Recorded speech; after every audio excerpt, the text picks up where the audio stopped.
Hi everyone, let's talk about Riverside that I just finished a full two-player playthrough for. It's linked in the description if you haven't seen it already. This video is just what I think of it. If you're interested in that, if you'd like to see it in action and how it all works and stuff, the playthrough is linked. It's about in it. So yeah, I talked about in the playthrough the previous games that we really enjoyed from Eyeless Svensson. And now he's teamed up with Asmund to bring us Riverside.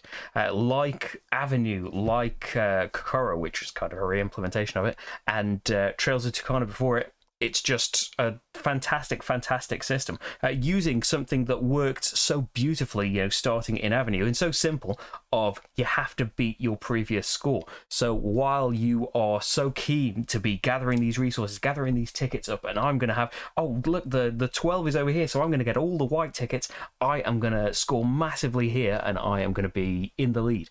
Well, that's great, but what about when it comes later on and you get a much worse multiplier for those polar bears and you haven't really got many more tickets, and the beat your previous score element to it just makes it. There are so many times where you have restricted yourself just because you've gone for the temptation of one of these great big multipliers and not managed to pull off the tickets that it takes, because it's going to take a lot of people sometimes to fill up another row and get another ticket. And yeah, even with the bonuses that you can get from filling those in, you're going to have to really manage your dice well, and you never know what is going to come up. It might be you get a load of these heating tokens, it seems, at the start of the game, but they quickly start getting crossed out as you want as many tickets as possible. But maybe getting those early on isn't the best idea, because you want to try and ramp up those points as you go along. The board, apart from the end caps, is very variable. The whole thing is just shuffled about. As I mentioned at the end of the playthrough, you can add in these two for even more variety, even more options of scoring and of restricting your placement a little bit. The way that the dice work is really great as well, working out the median for how the ship moves, so there's a variable amount of rounds for the game.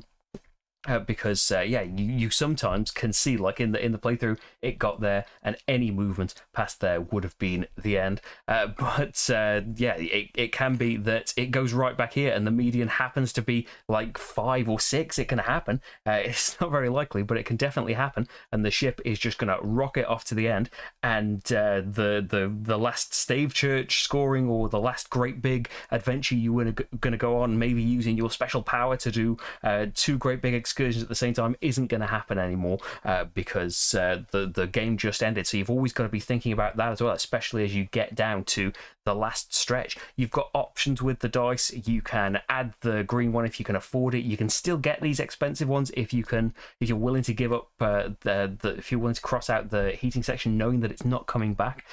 There are special abilities that will help you out with extra tickets, with adding to your dice, taking the green die without having to pay for it, getting you some extra reach in your excursions if you're just a little bit too far away than the one you wanted.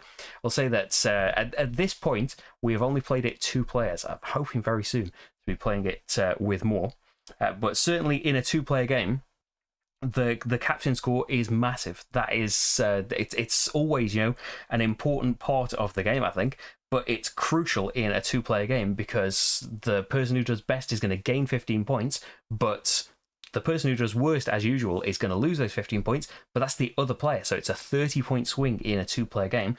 And we have found so far, in our limited plays, it's not like we've play tested massively, but yeah, in our experience, it's been a very big deal. It's been the decider. But that can come down to not just the stave churches, because doing the best you possibly can at those, they're never going to score massively.